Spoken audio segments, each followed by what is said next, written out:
नमस्कार, सत श्री अकाल, गुड इवनिंग। ये वीडियो हिंदी भाषा में है और इसका टाइटल है कनाडा में इंटरनेशनल स्टूडेंट्स को जाना हुआ बहुत आसान। मुझे ये आपको बताते हुए बहुत खुशी होगी। आप जानते थे कि पहले एक ही एग्ज़ाम देकर आप कनाडा के स्टडी परमिट ले सकते थे, पर अब कनाडा की सरकार ने 5 एग्ज़ाम अलाउ किए हैं जिनके बारे में विस्तृत जानकारी देने जा रहा हूं।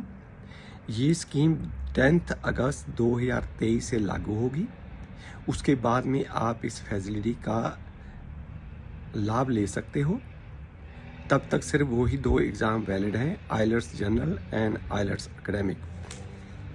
सर देखो, 2 एग्ज़ाम ऐसे हैं जो कंप्यूटर के ऊपर होते हैं जिसके अंदर कोई हेराफेरी नहीं होती है। इवन कैल का एग्ज़ाम तो घर बैठे भी आप दे सकते हो, पर होगा कंप्यूटर के ऊपर। सबसे पहला एग्ज़ाम है सेलपिप जनरल। ये गवर्नमेंट ऑफ कनाडा का जनरल मॉड्यूल का एग्ज़ाम है। इसकी पढ़ाई आप घर बैठे ऑनलाइन कर सकते हो, जिसके CLB 7 चाहिए। और मैं बताता हूँ, ये एग्ज़ाम सबसे आसान है। आप घर बैठे, यदि आप घर के अंदर एक कमरा है जहाँ शांति है और आपका इंटरनेट ठीक चलता है, तो आपको कोई परेशानी नहीं है। इसके फ्री में जो टेस्ट होते हैं वो 2 फ्री में यूट्यूब के ऊपर अवेलेबल हैं। आप यूट्यूब के ऊपर जाओ, वहाँ से इसके बारे में पूरी जानकारी आप ले सकते हो। ये आपको ऑनलाइन ही पढ़ाते हैं खुद, और आपका एग्ज़ाम लेते हैं। मैंने खुद ही एग्ज़ाम दिया हुआ है और मुझे कभी इसमें परेशानी नहीं आई है। दूसरा है कैल, CAEL। कैल जो एकेडमिक एग्ज़ाम है, ये भी कनाडा की सरकार का एग्ज़ाम है। इसके ऊपर 60 नंबर चाहिए, नो लेस देन 60। मेरे तजर्बे मुताबिक, क्योंकि एग्ज़ाम 3.5 आवर्स का है, आपको वॉशरूम वगैरह जाना अलाउड नहीं है। यदि जाओगे तो उतना टेस्ट आगे निकल जाता है, तो आपको परेशानी हो सकती है। तो इसकी रिक्वायरमेंट क्या है? No less than 60 marks in any of the module. ये चारों एग्ज़ाम इकट्ठे ही होते हैं, तभी इसका आधा घंटा ज़्यादा लगता है। मैं reading, writing, speaking and listening एक ही मॉड्यूल के अंदर हैं, पर आइलट्स से आसान है। PTE एकेडमिक, इसके 60 नो लेस देन 60 चाहिए। टॉफल, IBT टेस्ट, इसकी पर एक कंडीशन है कि आपने इन पर्सन ये एग्ज़ाम दिया होना चाहिए। फिर है 5वां IELTS academic and IELTS general, no less than 6 band in any module. यहाँ पे आपको मैं पॉइंट आउट करना चाहूँगा, पढ़ाई के लिए आप तभी कनाडा में आओ यदि आपको पढ़ने का शौक़ है और आपको कंप्यूटर आता है, क्योंकि कंप्यूटर के ऊपर ही मैक्सिमम स्टडी होती है। उसके ऊपर ही आपने होमवर्क भेजना होता है। यदि आपको पढ़ने का शौक़ नहीं है तो बिल्कुल स्टडी परमिट के लिए ट्राई मत करो, आपको वर्क परमिट के लिए ट्राई करनी चाहिए। SDS क्या होता है? Student direct stream. अब मैं बताऊंगा उन देशों के नाम जहां से इस कैटेगरी में ये एग्ज़ाम वैलिड है। Antigua and Barbuda, Brazil, China, Colombia, Costa Rica, Morocco, Pakistan, Peru, Philippines, Senegal, Saint Vincent, Grenadines, Trinidad Tobago, Vietnam. अब मैं आपको बताऊंगा कि इस एग्ज़ाम जो आपकी SDS कैटेगरी है कनाडा के लिए, लगभग 8 लाख स्टूडेंट अभी पढ़ रहे हैं, पर इसके अंदर कुछ एलिजिबिलिटी हैं, वो मैं आपको बताऊंगा। साथ के साथ कॉशन भी बताऊंगा। जो काम आपने नहीं करने हैं, करोगे, आपके 40 से लेकर 50 लाख रुपए लगने वाले हैं, तो आप डिपोर्ट हो सकोगे। कनाडा की सरकार को साफ मालूम पड़ चुका है कि भारत से आने वाले स्टूडेंट्स के पास जाली दस्तावेज बहुत होते हैं। आज वो वेरीफाई आपका कुछ नहीं करेंगे। जब आप 5 साल बाद अपनी परमानेंट रेजिडेंसी की फाइल लगाओगे, आपका हर डॉक्यूमेंट चेक होगा। यदि उसके अंदर कोई भी बोगस पाया गया तो आपकी डिपोर्टेशन भी होनी है और आपको कोई बचा नहीं पाएगा। सो एलिजिबिलिटी क्या है? नंबर 1, आपके पास वैलिड पासपोर्ट होना चाहिए और उसकी वैलिडिटी कम से कम जबकि रूल में नहीं लिखा है, पर मैं आपको अपने तजर्बे मुताबिक बता रहा हूँ। जब तक आपका वर्क परमिट आपको मिलना है तब तक डेफिनेटली वैलिड होना चाहिए। परेशानी क्या होती है कि भारतीय एम्बेसी का जो कनाडा के अंदर दफ्तर है 3 जगह पे है, Toronto, Ottawa and Vancouver.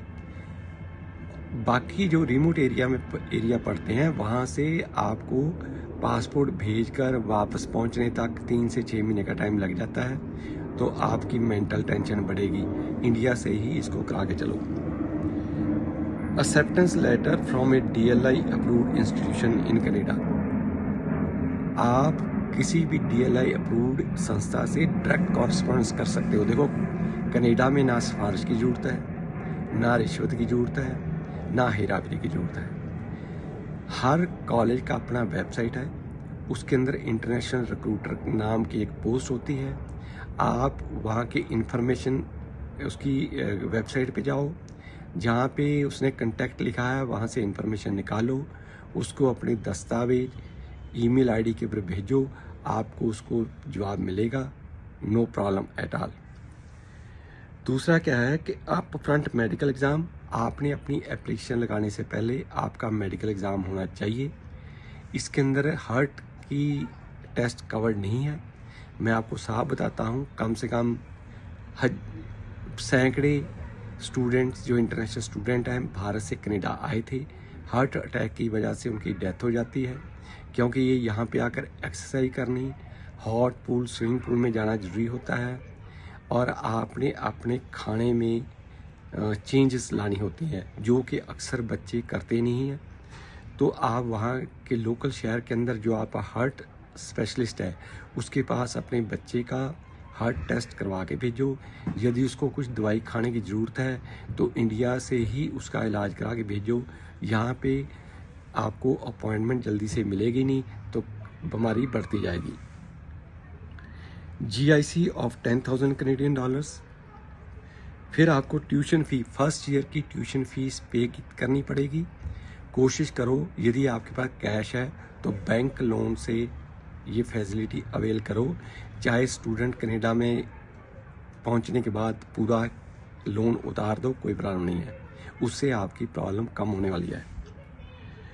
Language test का प्रूफ चाहिए। जैसे मैं आपको बता चुका हूँ कि अलग अलग 5 एग्ज़ाम आप दे सकते हो। कोई भी एग्ज़ाम देकर सही बैंड या सही मार्क्स लेकर आप अपनी फाइल लगा सकते हो। फिर आपने अपनी एप्लीकेशन लगानी होती है वीज़ा एप्लीकेशन सेंटर में। प्रेजेंटली लगभग 8 लाख स्टूडेंट यहाँ पे पढ़ रहे हैं। पहले, क्योंकि आजकल कनाडा में रिसेशन चल रहा है, पुराने स्टूडेंट्स के बार बार शोर मचाने से सरकार ने ये फैसिलिटी दी है कि वो 20 घंटे से ज़्यादा काम कर सकते हैं अप टू 31 दिसंबर 2023। तो कुछ नए बच्चे जो आए हैं उनको जॉब मिलने में परेशानी हो रही है, तो आपको कुछ महीने के लिए अराउंड 1200 कनेडियन डॉलर हर महीने आपको भेजने पड़ सकते हैं। तो मेरी राय है कि आप किसी भी बच्चे को 10+2 के बाद में मत भेजो। उसको 13 साल की पढ़ाई पूरी करनी है। देखो, 13 साल की पढ़ाई पूरी करने का मतलब ये है, ये नहीं कि BA का फर्स्ट ईयर करा के उसको भेज दो, वो काउंट होने वाली नहीं है। या तो BA फाइनल करके आए, या 10+2 के बाद में आप डिप्लोमा कराओ, या किसी भी ITI में रिलीवेंट कोर्स में एडमिशन करा लो, ताकि जब वो कनाडा पहुंचेगा तो उसको नौकरी मिलने भी परेशानी नहीं होगी। उसको आप कार का ड्राइविंग लाइसेंस वहाँ के सिखलाई दो। चाहे यहाँ पे कनाडा राइट हैंड ड्राइव है, पर लेफ़्ट हैंड ड्राइव यदि आपको गाड़ी चलानी आती है तो राइट हैंड ड्राइव यहाँ प्रॉब्लम नहीं है।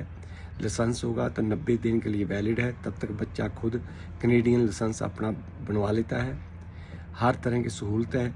कुछ भी आपको फ्री में जानकारी चाहिए, भारत में हमारा पटियाला शहर में ऑफिस है, वहाँ पे ऊपर दिए गए फ़ोन नंबरों के ऊपर दिन के टाइम के ऊपर फ़ोन करके आप ज़्यादा जानकारी ले सकते हो। Thank you very much. Please stay connected with us.